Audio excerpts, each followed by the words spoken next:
This is the first time I was able to venture into fantasy while remaining in the action world that I built a place for myself in. When you're the lead character and the producer, you could leverage things like making sure that Michael Caine is a part of the project, finding great talent like Rose Leslie from Game of Thrones, securing Elijah Wood. I'm the king of the world!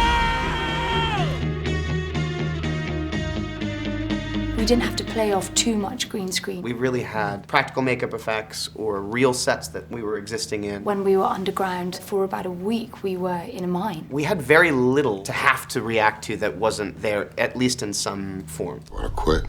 No, I want to raise. He's like a rock and roll star. Like, the way that people respond to him is really amazing. Working with him was really interesting. Getting to know the internal nerd in him. He read fantasy novels. He's a big Dungeons and Dragons fan from when he was young. Nerd! She's not a regular witch. She's had to grow up incredibly fierce. And as a result, she has created this bar from scratch because she is, self-reliant and needs to make a living, I suppose. I don't need this mess. My father has 2 jobs.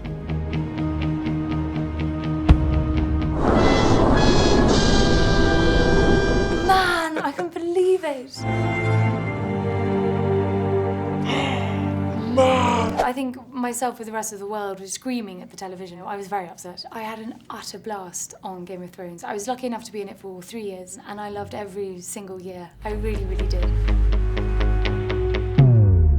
This is a character that is masking his melancholy. There was something therapeutic about it. 2014 was obviously a year where I was mourning a best friend and simultaneously pretending that that best friend was in a scene with me. And that wasn't easy. I had to pretend that I wasn't as affected as I was. And the character of Calder goes through life every day pretending he's not as affected as he is by the ones that he's lost. You'll always be with me. Thank you very